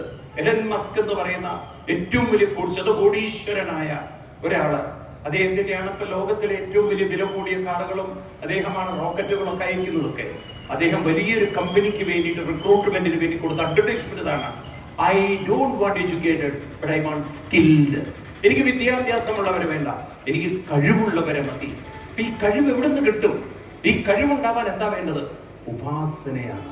ഉപാസനയിലാണ് കഴിവുണരുന്നത്. അല്ലാതെ നിങ്ങൾ വിദ്യാഭ്യാസം കൊണ്ട് കഴിവുണ്ടാവുമെന്ന് വിചാരിക്കരുത്. ഉപാസന ചെയ്യും തോറും പല പല കാര്യങ്ങളെ കുറിച്ചുമുള്ള കഴിവുകൾ കിട്ടും. സ്വാമി ഉദിച്ചൈതന്യ വേദാന്തം പഠിച്ചോട് കൂടെ എന്ത് പറയാൻ പറ്റും? വേദാന്തം പറയാൻ പറ്റുമായിരിക്കും. പക്ഷെ കാലഘട്ടത്തിനനുസരിച്ച് വലുതും പറയണമെന്നുണ്ടെങ്കിൽ ഉപാസന വേണം. ഉപാസനയാണ് നമ്മുടെ കഴിവ്. ഉപാസന ചെയ്തുകൊണ്ടാണ് ഭട്ടതിരിപ്പാട്ടിൽ നാരായണീയം രചിക്കാൻ പറ്റിയത്. ഉപാസന ചെയ്തുകൊണ്ടാണ് പൂന്താരത്തിന് മനോഹരമായി ജ്ഞാനപ്പാന എഴുതാൻ പറ്റിയത്. ഉപാസന ചെയ്തുകൊണ്ടാണ് ഭാരതത്തിലെ ഋഷിവര്യന്മാരെ നമുക്ക് വലിയ മഹത്തായ ഗ്രന്ഥങ്ങൾ തന്നത്. രാമ രാമ രാമ അങ്ങനെയല്ല ജപിച്ചത്, മരാ മരാ മരാ എന്ന് ജപിച്ച് ഒരു രത്നാകരൻ വാത്മീകിയായി. അദ്ദേഹത്തിന്റെ കഴിവുണർന്നപ്പോഴാണ് 24,000 ശ്ലോകങ്ങളുള്ള രാമായണം രചിക്കപ്പെട്ടത്. ആണോ? ഇതൊക്കെ ഉപാസന കൊണ്ടാണെങ്കിൽ നിങ്ങൾ ആലോചിക്കൂ, നമ്മുടെ കുട്ടികളെ വിഷ്ണു സഹസ്രനാമവും ലളിതാ സഹസ്രനാമവും ഒക്കെ പഠിപ്പിച്ചിരുന്നെങ്കിൽ, അവരാ നിത്യ ഉപാസന കൊണ്ടു നടന്നിരുന്നെങ്കിൽ എത്രമാത്രം കഴിവുള്ളവരായി തീരുമായിരുന്നു. ഇന്ന് എന്തേ നമ്മുടെ കുട്ടികൾ അച്ഛനമ്മമാരിൽ നിന്ന് അകന്നു പോകുന്നത്? അച്ഛനമ്മമാരുടെ ആത്മാർത്ഥമായ ബന്ധമില്ലാത്തത്. കാരണം ഒരു ആത്മീയ ബന്ധം കൊടുക്കാൻ നമുക്ക് പറ്റിയിട്ടില്ല. നമ്മളൊരു ഭൗതിക ബന്ധം കൊടുത്തു, വിദ്യാഭ്യാസം കൊടുത്തു, സൗകര്യങ്ങളൊക്കെ ചെയ്തു കൊടുത്തു. പക്ഷെ ഒരു ആത്മീയ ബന്ധമില്ലെങ്കിൽ നിങ്ങൾക്ക് എന്ത് തന്നെ ഉണ്ടായിട്ടും കാര്യമില്ല. എന്നിട്ട് പിന്നെ കുറെ പരാതി പറയാം. കഴിഞ്ഞ ദിവസം കേരളത്തിലെ ഒരു സിനിമാ നടനാണ് പറഞ്ഞത്, മക്കൾക്കും വേണ്ട ആർക്കും വേണ്ടാതെ എന്നുള്ളത്. ആരെങ്കിലും കണ്ടുതരില്ല? TV ചാനലില് ഒരു നടൻ വിളിച്ചു പറയണ, കേരളത്തിൽ പല സിനിമകളിലും അഭിനയിച്ച ഒരാളാണ് പറയുന്നത്, എൻ്റെ മക്കൾക്കും വേണ്ട ആർക്കും വേണ്ട. ഈ അവസ്ഥ വരരുത് നമുക്ക്. നമ്മുടെ കുട്ടികൾക്ക് നമ്മളോടൊരു ബഹുമാനം വരണം. അതിനാണ് ഉപാസന. അതാണ് ഗണപതി ഭഗവാന്റെ ഉടൽ. ആ ഉടൽ കാണുമ്പോൾ പറയണം, സിദ്ധി വിനായകനാണ്, സിദ്ധികളെ ഉണർത്തുന്നവനാണ്. ഉപാസനയിലൂടെ പ്രണവസ്വരൂപനായ ഭഗവാൻ സിദ്ധി വിനായകനാണ്. ഇനി നമ്മുടെ ജീവിതത്തിൽ ഈ സിദ്ധികളും മറ്റും ഉപാസനയൊക്കെ ചെയ്ത് നമ്മൾ മുന്നോട്ട് പോകുമ്പോൾ നമ്മുടെ ജീവിതം കർമ്മത്തിന്റെ ഒരു മേഖലയാണ്. എന്ത് കർമ്മവും ചെയ്യാൻ നമുക്ക് സ്വാതന്ത്ര്യമുണ്ട്, അല്ലേ? അവനവന്റെ ജീവിതത്തിൽ കിട്ടുന്ന സമയത്തെല്ലാം നല്ലതെല്ലാം ചെയ്തു മുന്നേറുക. ഭഗവാൻ ശ്രീകൃഷ്ണൻ പറയും, ഒരു നിമിഷം പോലും വെറുതെ ഇരിക്കരുത്. വെറുതെ ഇരിക്കുന്നതാണ് രോഗം. കേരളം എന്താ ഒരു രോഗത്തിന്റെ കേന്ദ്രമാക്കിയത്? എന്തുകൊണ്ടാണ്? പലരും അവരവരുടെ ശരീരത്തിനും മനസ്സിനും വേണ്ടുന്ന ഒരു കർമ്മ സംസ്കാരമില്ല. നമ്മുടെ ശരീരത്തിൽ ആന്തരിക അവയവങ്ങൾക്ക് പോലും കർമ്മ സംസ്കാരം ഉണ്ടെങ്കിലേ സാധിക്കുള്ളൂ. ഞാനൊന്ന് ആവർത്തിച്ചു പറയാം. കാലത്തെണീറ്റ് ക്ഷേത്രത്തിൽ പോയി ഒരു 5 or 6 തവണ പ്രദക്ഷിണം വെച്ച് അങ്ങനെ ഒരു ജീവിതചര്യ തുടർന്നു നോക്കൂ നിങ്ങൾ, ഒരു രോഗവും നിങ്ങൾ അടുത്തേക്ക് വരില്ല. കാരണം ഈ ശരീരത്തിന് വേണ്ടുന്ന എല്ലാം, ഓക്സിജൻ ആയാലും ശരി, ഗ്ലൂക്കോസ് ആയാലും ശരി, പ്രാണശക്തിയായാലും ശരി, ഇതെല്ലാം ഈ ശരീരത്തിൽ കൂടി വരുമ്പോൾ ഏത് രോഗത്തിന് നമ്മളെ തളർത്താൻ പറ്റും? ഇന്ന് എല്ലാം വീട്ടിലിരുന്ന് രാവിലെ എണീറ്റ് ട്യൂഷന് പോയി അത് കഴിഞ്ഞു സ്കൂളിലെത്തി. നിങ്ങൾ ആലോചിച്ചു, നിങ്ങൾ കുട്ടികളെ രോഗികളാക്കുകയാണ്. കാരണം വീടിനകത്ത് ഗ്യാസും തുറന്ന് കത്തിച്ച് ആ വാതിലും ജനവാതിലും ഒക്കെ കൊട്ടി അടച്ച് നിങ്ങൾക്ക് തോന്നുന്നുണ്ടോ ഓക്സിജൻ ഇല്ലാതെ ആ കാർബൺ ഡൈ ഓക്സൈഡ് ശ്വസിക്കുന്ന കുട്ടിയുടെ ഉള്ളിൽ രോഗം വരില്ല എന്നുള്ളത്? ഇത് കഴിഞ്ഞ് ക്ലാസ് റൂമിലും കുട്ടികൾ ഇരിക്കുന്നു, എവിടെ നോക്കിയാലും ആ കുട്ടിയുടെ ജീവിതം ഒരു തരത്തിലും, ഈ റോഡിലൊക്കെ എന്തൊരു പൊല്യൂഷനും കാർബൺ ഡൈ ഓക്സൈഡും ഉണ്ട്. അപ്പൊ നമ്മൾ മനസ്സിലാക്കണം, നമ്മൾ വളർന്നു വരുന്ന കുട്ടികൾക്ക് ആരോഗ്യം വേണം. അതിന് കർമ്മം, നല്ല കർമ്മങ്ങൾ, സത്കർമ്മങ്ങൾ ചെയ്യണം, ക്ഷേത്രത്തിൽ പോകണം. അതുപോലെ എന്തെല്ലാം സമൂഹത്തിന് നല്ലത് ചെയ്യാൻ സാധിക്കുമോ അങ്ങനെ നല്ലത് ചെയ്യാൻ നമ്മൾ തയ്യാറാവണം. അപ്പൊ നോക്കൂ, ഇവിടെ ഗണേശോത്സവം 18 വർഷമായി, അത് ഒരു മുടക്കവും ഇല്ലാതെ കൊണ്ടു നടക്കാൻ, അതിന് നേതൃത്വം കൊടുക്കാൻ കുറച്ച് ആളുകൾ പ്രവർത്തിക്കുന്നത് കൊണ്ടാണ് അത് ഊർജത്തോടെ നടക്കുന്നത്. അടുത്ത വർഷം നിങ്ങൾ എല്ലാവരും ഇതിന്റെ സംഘാടക സമിതിയിൽ ഉണ്ടാവണം. തയ്യാറാണോ?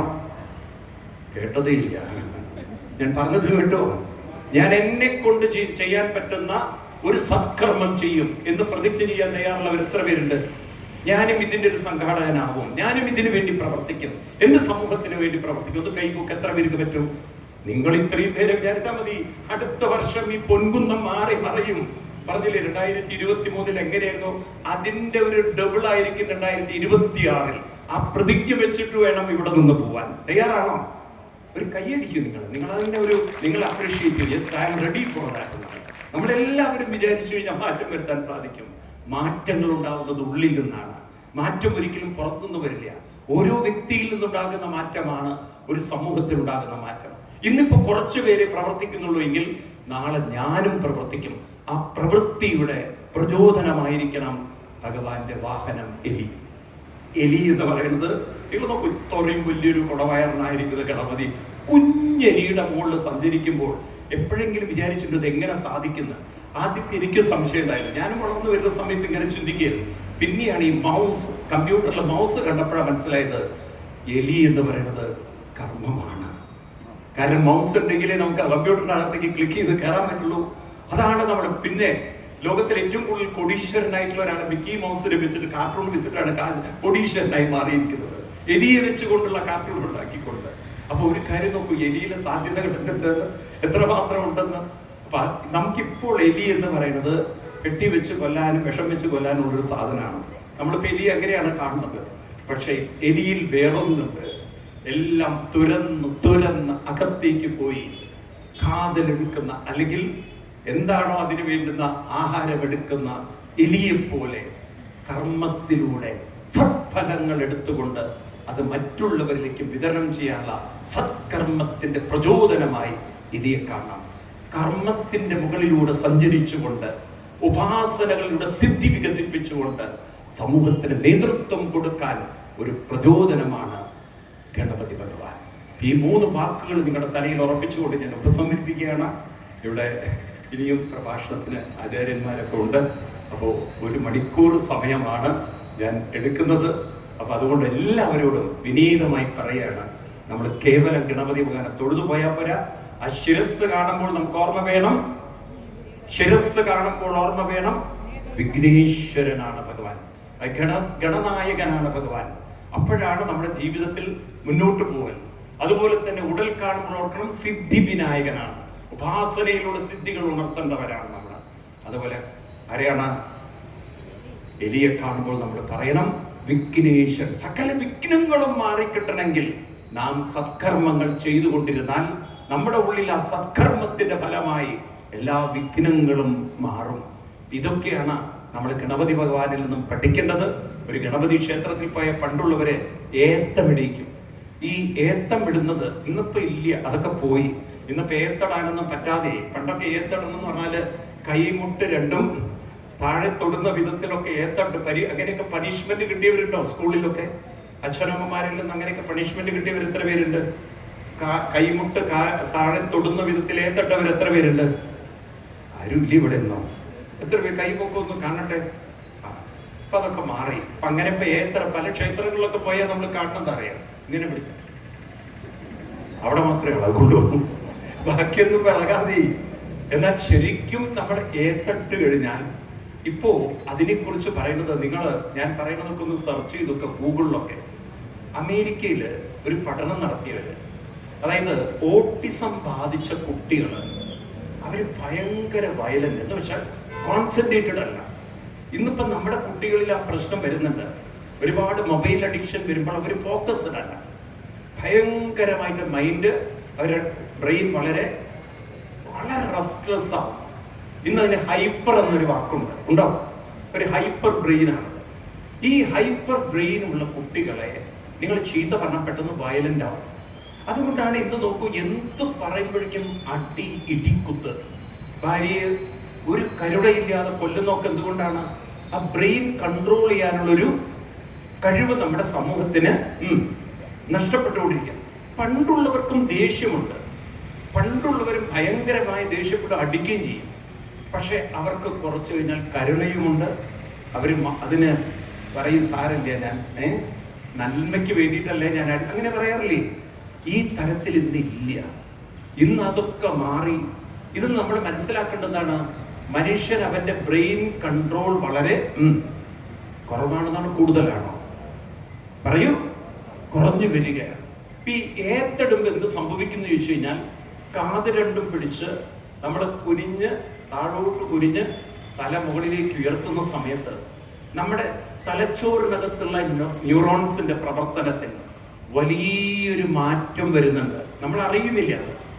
അപ്പൊ നമ്മുടെ ഉള്ളിൽ നമുക്ക് തന്നെ നമ്മളെ കൺട്രോൾ ചെയ്യാൻ പറ്റുന്നൊരു ശക്തിയും, നമുക്ക് തന്നെ നമ്മുടെ ശരീരത്തിലും മനസ്സിലും ഒക്കെ ശരീരത്തിലൊരു കൺട്രോൾ വന്നു, മനസ്സിലും ഒരു കൺട്രോൾ ചെയ്യാനുള്ള ശക്തിയും, ഒരു ആജ്ഞാശക്തിയും, കൺട്രോൾ ചെയ്യാൻ മാത്രമല്ല ഒരു ആജ്ഞാശക്തിയും നമ്മുടെ ഉള്ളിൽ ഉണരുമ്പോൾ, നമ്മുടെ സ്വഭാവത്തിൽ എന്തെങ്കിലും വൈകല്യം വരുമ്പോൾ നമുക്കതിനെ പിടിച്ചു നിർത്താനുള്ളൊരു കഴിവ് വരുന്നു.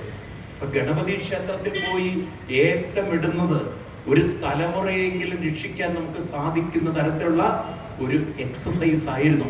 അത് അവനവന്റെ ഉള്ളിൽ ഒരു സെൽഫ് കൺട്രോളും, അവനവനിൽ തന്നെ ഒരു തന്നിൽ തന്നെ ആജ്ഞ ചെയ്യാൻ, തന്നോട് നിർദ്ദേശിക്കാൻ ഉള്ളൊരു പവറും ഒക്കെ നമ്മളിൽ ഡെവലപ്പ് ചെയ്യാനായിരുന്നു. പക്ഷെ ഇതൊന്നും വേണ്ട രീതിയിൽ ആരും നമുക്ക് പറഞ്ഞു തരാത്തത് കൊണ്ടും ആരും നമ്മളെ കൺവിൻസ് ചെയ്യാത്തതുകൊണ്ടും നമുക്കിന്ന് ഗണപതി ക്ഷേത്രങ്ങളുണ്ട്, അത് ഹോമത്തിലും പൂജയിലും മാത്രം ഒതുങ്ങിപ്പോയി മാറി. കലിയുഗത്തിൽ രണ്ട് കാര്യങ്ങൾക്ക് പ്രാധാന്യമുണ്ട്, മറക്കരുത്. ഈ കലിയുഗം എന്ന് പറയുന്നത് ജ്ഞാനയജ്ഞത്തിന്റെയും നാമയജ്ഞത്തിന്റെയും മൂന്ന് കാര്യങ്ങൾ, കർമ്മത്തിന്റെയും പ്രാധാന്യമുള്ള യുഗമാണ്. ജ്ഞാനം, നാമം, ഭക്തി, അതുപോലെ കർമ്മം. ഈ മൂന്ന് കാര്യങ്ങൾ ഇല്ലെങ്കിൽ നമുക്ക് മുന്നോട്ട് പോകാൻ ഒരിക്കലും സാധ്യമല്ല. തൊഴുതു പോയത് കൊണ്ട് ഒരു ഭക്തി നമ്മുടെ ഉള്ളിൽ ഉണ്ടാകുമെന്ന് കുട്ടികൾക്ക് പറഞ്ഞു കൊടുക്കരുത്. കുട്ടികളിൽ ഓർമ്മിപ്പിക്കേണ്ടത്, നമ്മളിൽ ഈ ജ്ഞാനം വേണം, നമ്മളിൽ ഈ നാമജപ സംസ്കാരം വേണം, നമ്മളിൽ കർമ്മ സംസ്കാരം വേണം. എന്തൊക്കെയാണ് നമ്മൾ മനസ്സിലാക്കേണ്ടത്? അവനവന്റെ ഉള്ളിൽ സകല ശക്തിയുമുണ്ടെന്ന ജ്ഞാനം, അവനവന്റെ ഉള്ളിലുള്ള സകല സിദ്ധികളും ഉണർത്താൻ നാമം വേണം. നമ്മുടെ സമൂഹത്തെ കൈപിടിച്ചുയർത്താൻ സത്കർമ്മങ്ങളിലേക്ക് നമ്മൾ ഇറങ്ങിത്തിരിക്കണം. ഒരു സമൂഹത്തിന് വേണ്ടി ഇറങ്ങിത്തിരിക്കുമ്പോൾ നേരത്തെ ഭഗവാൻ ശ്രീകൃഷ്ണൻ പറഞ്ഞതുപോലെ ലോകസംഗ്രഹമേ വാപി എന്നുള്ള ഒരു ഭാവത്തിലേക്ക് നമ്മൾ ഉണരുമ്പോഴാണ് ഒരു സമൂഹം ഒന്നടങ്കം ഉണർന്നു വരുന്നത്. ഇനിയെങ്കിലും നമുക്ക് ഉറങ്ങിക്കിടക്കുന്ന ഹിന്ദു സമൂഹത്തെ ഒന്ന് ഉണർത്താൻ സാധിക്കട്ടെ. അതിനായിരിക്കട്ടെ ഇനി 19ാമത് ഗണേശോത്സവം നമ്മളിവിടെ സംഘടിപ്പിക്കുമ്പോൾ അതിൻ്റെ ഓരോ സംഘാടകരെന്ന് പറയുന്നത് നിങ്ങളായിരിക്കണം. എത്രയും ആളുകളെ കൊണ്ടുവരാൻ പറ്റും അത്രയും അവർക്ക് ഈ സന്ദേശം പകർന്നു കൊടുക്കണം. ഗണപതി ഭഗവാൻ എന്ന് പറയുന്നത് എന്തിനാണ് ആ രൂപത്തെ ആവിഷ്കരിച്ചിരിക്കുന്നത് ചോദിച്ചു കഴിഞ്ഞാൽ, ഇത് വെറുതെ ഒരു രൂപം മാത്രമല്ല, അതിൻ്റെ പിന്നിൽ വലിയൊരു സങ്കല്പമുണ്ട്. അതുകൊണ്ടാണ് നമ്മുടെ സ്പീക്കർ പറഞ്ഞത് ഇത് മിഥ്യയാണെന്ന്. ഭാരതത്തിലൊന്നും മിഥ്യയല്ല, ഭാരതത്തിലെല്ലാം യാഥാർത്ഥ്യങ്ങളാണ്. നിങ്ങൾ ഉപാസിക്കുമ്പോൾ നിങ്ങളിൽ പലതും തെളിഞ്ഞു കിട്ടും. ഉപാസിക്കുമ്പോഴാണ് നമ്മളിലെല്ലാം ഉണർന്നു കിട്ടുക. ഗണപതി ഭഗവാനെ കൊണ്ട് വലിയൊരു കാര്യം ചെയ്തു വെച്ചിട്ടുള്ളത്. ഇപ്പൊ ഞാനും നിങ്ങളും ഭഗവത്ഗീത പോലുള്ള കൃതികളൊക്കെ വായിക്കുന്നുണ്ടെങ്കിൽ ആ മഹാഭാരതം മുഴുവൻ വേദവ്യാസ മഹർഷി രചിച്ചു വെച്ചത് ഗണപതി ഭഗവാനെ കൊണ്ടാണ് എന്നൊക്കെയുള്ള കഥകൾ നമ്മൾ കേട്ടിട്ടുണ്ട്. എന്താണെന്ന് മനസ്സിലാക്കേണ്ടത്, ഗണപതി ഭഗവാൻ ഒരു ഭാഗത്തിരുന്നിട്ട് തേങ്ങയും ശർക്കരയും കഴിക്കുക മാത്രമല്ല, നല്ലവണ്ണം കർമ്മനിരതനായിരുന്നു. അപ്പൊ കർമ്മത്തിന്റെ മഹത്വം, ഉപാസനയുടെ മഹത്വം, നേതൃത്വത്തിന്റെ മഹത്വം, ഇതൊക്കെ പറഞ്ഞു തരുന്ന ഒരു യാഥാർത്ഥ്യത്തിന്റെ, സത്യത്തിന്റെ പ്രതീകമാണ് നമുക്ക് മഹാഗണപതി. അതുകൊണ്ട് മഹാഗണപതി ഭഗവാൻ നമ്മളിൽ ഈ 3 ശക്തിയും ഉണർത്തിക്കൊണ്ട് അനുഗ്രഹിക്കട്ടെ. ഇവിടുന്ന് അങ്ങോട്ടുള്ള നമ്മുടെ ജീവിതത്തിൽ ഒരു മാറ്റമുണ്ടാവട്ടെ. നമുക്ക് തന്നെ നമ്മളോട് ഒരു ബഹുമാനം ഉണ്ടാവട്ടെ. നമുക്ക് തന്നെ നമ്മളോട് പറയാൻ സാധിക്കട്ടെ, എൻ്റെ ജീവിതത്തിന് അർത്ഥവും വ്യക്തതയും ശക്തിയും ഭക്തിയും മഹത്വവും ഉണ്ടെന്ന്. ഞാനിവിടെ വെറുതെ ജനിച്ചു വന്നതല്ല, കുറേ നല്ല കാര്യങ്ങൾ ചെയ്യാനായി വന്നതാണ്. 101 പ്രശ്നങ്ങൾ എൻ്റെ ജീവിതത്തിൽ ഉണ്ടെങ്കിലും നല്ല കാര്യങ്ങളിൽ നിന്ന് ഞാൻ ഒരിക്കലും മാറി നിൽക്കുകയില്ല. നല്ലത് എവിടെയുണ്ട് അതിൻ്റെ ഒരു ഭാഗമായി ഞാൻ മാറും. അങ്ങനെ നമ്മൾ മുന്നോട്ട് പോകുമ്പോൾ നമ്മുടെ വിഷമങ്ങളും ദുഃഖങ്ങളും പ്രയാസങ്ങളൊക്കെ മാറി വേറെ എന്തോ നല്ല കാര്യങ്ങളായിരിക്കും നമ്മളെ കൊണ്ട് ഉദ്ദേശിച്ചിട്ടുണ്ടാവുക. ഭഗവാൻ എവിടെയെ കൊണ്ട് എത്തിക്കണം എന്ന് വിചാരിച്ചിട്ടുണ്ടാവും. അതൊക്കെ സാധിച്ചുകൊണ്ട് നല്ലൊരു സമൂഹമായി, ഞാൻ ആവർത്തിക്കുന്നു, കേരളത്തിനും നമ്മുടെ ലോകത്തിനു മുഴുവൻ നേതൃത്വം കൊടുക്കാൻ സാധിക്കുന്ന ആത്മീയ ശക്തിയുള്ള സംസ്കാര സമ്പന്നരായ ഒരു സമൂഹമായി നമ്മുടെ ഹിന്ദു സമൂഹം മാറട്ടെ. പിന്നിൽ നടക്കേണ്ടവരല്ല, മുന്നിൽ നടക്കേണ്ടവരാണെന്ന ബോധമുണ്ടാവുക. ലോകത്തിന്റെ മുന്നിൽ നടക്കേണ്ടവരാണ്, ലോകത്തിന്റെ മുന്നിൽ നയിക്കേണ്ടവരാണ് നമ്മൾ. ലോകത്തെ ഒരു സംസ്കൃതിയിൽ നയിക്കേണ്ടവരാണ്. അതിനിപ്പോഴേ നമ്മൾ പ്രവർത്തിച്ചു തുടങ്ങണം. ഈ ഭാരതത്തെ നമ്പർ 1 ആക്കണം. അതിന് ഇത് തന്നെ വഴിയുള്ളൂ. അങ്ങനെയാണെങ്കിൽ ആര് നമ്മുടെ മേലെ താരീഫുണ്ടാക്കിയാലും നമ്മളെ മാനസികമായി ഒരിക്കലും തളർത്താൻ സാധ്യമല്ല. ഇതിലും വലിയ താരീഫുകളൊക്കെ ഇവിടെ ഉണ്ടായിരുന്നു. നിങ്ങൾക്കറിയോറില്ല, ആ കഥയും കൂടി പറഞ്ഞാൽ നിർത്തുകയാണ്. മുഗളന്മാര് ഭരിച്ചപ്പോൾ പ്രശ്നങ്ങൾ ഉണ്ടായിരുന്നു. അവര് മതം മാറ്റാൻ വേണ്ടിയിട്ട് ഒരുപാട് താരീഫിന്റെ പ്രശ്നങ്ങൾ ഉണ്ടാക്കി. നിങ്ങൾക്കറിയാലോ, ഹിന്ദു സമൂഹം തളർന്നില്ല. എന്ന് മാത്രമല്ല, രാജാക്കന്മാരെ കൊന്നുകഴിഞ്ഞാൽ അവരുടെ പത്നിമാരെ ഒരു കാരുണ്യവും ഇല്ലാതെ പിടിച്ചു കൊണ്ടുപോയി അവരെ നശിപ്പിക്കുന്ന ഒരു കാലം ഉണ്ടായിരുന്നു. അതെന്നാണല്ലോ ഏത് ആരംഭിച്ചത്? സതി എന്ന് പറയുന്നത്. ഈ കാര്യങ്ങളൊക്കെ നമ്മുടെ ഭാരതീയർ അനുഷ്ഠിച്ചതിന് വേണ്ടിയിട്ടാണ്, ഈ സംസ്കൃതി നിലനിർത്താനാണ്. ആണോ? അങ്ങനെ അവര് ത്യാഗം ചെയ്തുകൊണ്ട് അവര് നല്ല കാര്യങ്ങൾ ചെയ്ത് മുന്നോട്ട് പോയപ്പോൾ പിന്നീട് അന്ധവിശ്വാസമായി. പിന്നീടാണ് രാജാറാം മോഹൻ റോയെ പോലുള്ളവർക്കൊക്കെ നിർത്തേണ്ടി വന്നത്. കാരണം അത് സമൂഹത്തിൽ എപ്പോഴും ഉണ്ടാവുന്നതാണ്. എന്തെങ്കിലും ആചരിച്ചാൽ പിന്നീട് അത് അനാചാരമായി മാറുമെന്നതിലൊരു സംശയമില്ല. ഇങ്ങനെ അനാചാരമായതിനെ മാറ്റിയെടുത്തു. നമുക്ക് അങ്ങനെ ഒരു പ്രത്യേകത ഉണ്ട്. ഏതും മാറ്റിയെടുക്കാൻ കഴിവുള്ളവരാ നമ്മൾ. ഒരിക്കലും പഴയതിൽ മുറുകി പിടിച്ച് വാശി പിടിക്കുന്നവരല്ല. എത്രയോ കാര്യങ്ങൾ മാറ്റിയിട്ടുണ്ട്. അങ്ങനെ നമുക്ക് മാറ്റങ്ങൾ വരുത്തിക്കൊണ്ട് സമൂഹത്തിന് നേതൃത്വം കൊടുത്തുകൊണ്ട് നാളെ നമ്മുടെ കുട്ടികൾ പറയണം, നമ്മളുടെ ഭാരതം, സംസ്കൃതിയുടെ ഭാരതം ലോകത്തിൽ നമ്പർ 1 ആണ്. ആ നമ്പർ 1 ആക്കാനാണ് ഗണേശ് ചതുർത്ഥി ഞാൻ ആഘോഷിക്കുന്നത്. കാരണം സകല ദേവന്മാരുടെയും ക്ഷേത്രങ്ങളിൽ നമ്പർ 1 ആണ് ഗണേശ ഭഗവാൻ. ആദ്യത്തെ ആരാധന നടത്തുന്ന ഗണേശ ഭഗവാനെയാണ്, ആദ്യത്തെ പൂജ ചെയ്യുന്ന ഗണേശ ഭഗവാനെയാണ്. ഇതുപോലെ നമ്പർ 1 ആയി തീരേണ്ടവരാണ് നമ്മൾ എന്ന കാര്യം മാത്രം ഓർമ്മിപ്പിച്ചുകൊണ്ട് അതിനുള്ള ശക്തിയും കരുത്തും നമുക്ക് ഗണേശ ഭഗവാൻ അനുഗ്രഹിച്ചു നൽകട്ടെ. അതിനുള്ള ഊർജം നമുക്കുണ്ടാവട്ടെ. ഇന്നത്തെ ഈ ഒരു സുദിനത്തില്, 18ാമത് ഗണേശോത്സവത്തിൽ ഇവിടെ പൊൻകുന്നത്തെ ഈ പവിത്രമായ മണ്ണിൽ വന്ന് ഈ ഗണേശ ചതുർത്ഥി ദിവസം തന്നെ, ഭഗവാന്റെ ഈ മഹിമ നിറഞ്ഞ ദിവസം തന്നെ നമുക്ക് ഇങ്ങനെയൊരു ഉൾക്കൊണ്ട് പ്രതിജ്ഞ ചെയ്യാൻ സാധിച്ചാൽ തന്നെ ആ ഭഗവാന്റെ അനുഗ്രഹം നമ്മുടെ കൂടെ ഉണ്ടാവും. നേതൃത്വ ശക്തി, സിദ്ധിശക്തി, കർമ്മശക്തി ഉണർത്തിക്കൊണ്ട് സമൂഹത്തിന് വെളിച്ചം പകരാൻ നമുക്ക് എല്ലാവർക്കും സാധിക്കട്ടെ. ലോകസംഗ്രഹ ശക്തി നമുക്ക് സാധിക്കട്ടെ എന്ന് പ്രാർത്ഥിച്ചുകൊണ്ട് ഞാൻ നിർത്തുന്നു.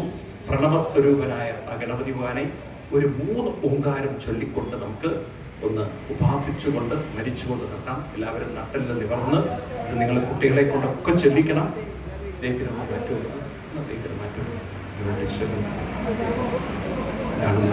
ഇപ്പോഴത്തെ ഹിന്ദുവിന്റെ അവസ്ഥയാണ്. എന്ത് ചെയ്യാൻ പറ്റും? മാറ്റിക്കൊള്ളു. എല്ലാവരും ഒന്ന് നിവർന്നിരിക്കുക. നിവർന്നിരുന്ന് ഓങ്കാരം ഈ പൊൻകുന്നം പട്ടണത്തിൽ മുഴുവൻ അതിന്റെ പ്രകമ്പനം ഉണ്ടാകും. അപ്പൊ നല്ല ഊർജത്തിൽ ചൊല്ലണം. എല്ലാവരും നട്ടെല്ല് നിവർന്ന് ഉറക്കെ ചൊല്ലണം, നീട്ടി ചൊല്ലണം. നിങ്ങൾ അതിൽ മുഴുകി ചൊല്ലണം. നമ്മുടെ ഉള്ളിലുള്ള സകല സർഗശക്തിയും നമ്മുടെ ഉള്ളിലുള്ള ഓർമ്മശക്തിയും നമ്മുടെ ഉള്ളിലുള്ള കഴിവുകളൊക്കെ എന്തെല്ലാം ഉണ്ടോ അതൊക്കെ ഉണർന്നു വരട്ടെ. ഭഗവാൻ നമുക്ക് അനുഗ്രഹം ചൊരിയട്ടെ. ഓംകാരത്തിലൂടെ ശ്വാസം നല്ലവണ്ണെടുത്ത് ഓ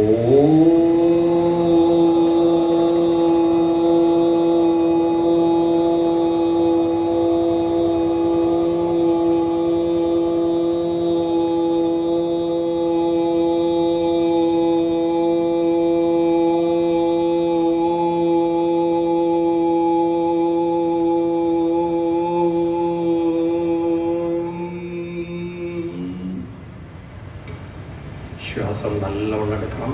അരക്കെട്ട് നിവർന്നിരിക്കണം. എന്നാലേ നിങ്ങൾക്ക് അത്ര നീട്ടിച്ചെല്ലാൻ പറ്റുള്ളൂ. കുനിഞ്ഞിരിക്കരുത്. അതുപോലെ കഴുത്ത് ഭാഗത്ത് നല്ലവണ്ണം അയവരുത്തിയിരിക്കണം. എന്നാലേ നീട്ടിച്ചെല്ലാൻ പറ്റുള്ളൂ. ശ്വാസം നല്ലവണ്ണം ഉള്ളിലേക്കെടുക്കുക.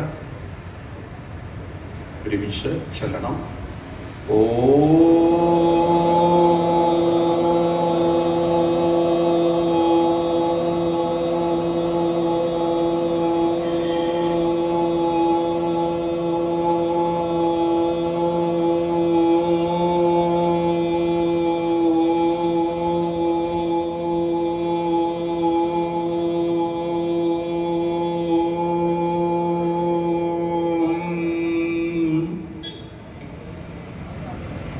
ശ്വാസം നല്ലവണ്ണം ഉള്ളിലേക്ക് എടുക്കണം. അരക്കെട്ട് നിവർന്നിരുന്നാലേ നിങ്ങൾക്ക് നീട്ടി ചൊല്ലാൻ പറ്റുള്ളൂ. കുഴിഞ്ഞിരുന്നാൽ ചൊല്ലാൻ പറ്റില്ല. ഉള്ളിൽ ഗണപതി ഭഗവാനെ സ്മരിച്ചുകൊണ്ട് നേതൃത്വ ശക്തിയും സിദ്ധിശക്തിയും കർമ്മശക്തിയും ഈ മൂന്നും നമ്മളിൽ ഉണരട്ടെ. ആ നേതൃത്വ ശക്തി ആനയുടെ തലയിലൂടെയും സിദ്ധിശക്തി ഭഗവാന്റെ ഉടലിലൂടെയും കർമ്മശക്തി എരിയുടെയും ഉണരട്ടെ, ഉയരട്ടെ എന്ന ഭാവത്തോടുകൂടി, ഭാവനയോടുകൂടി, ബോധത്തോടുകൂടി ചൊല്ലണം. ശ്വാസം നല്ലവണ്ണം എടുക്കുക. നീട്ടി ചൊല്ലണം. ഓ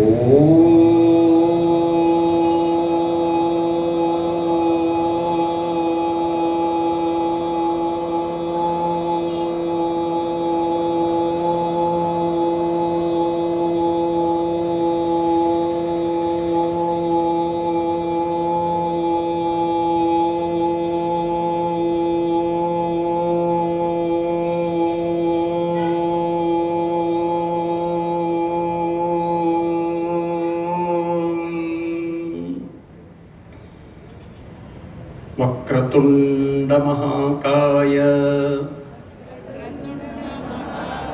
കോടി സൂര്യ സമപ്രഭ നിർവിഘ്നം കുരു മേ ദേവ സർവകാര്യേഷു സർവദാ.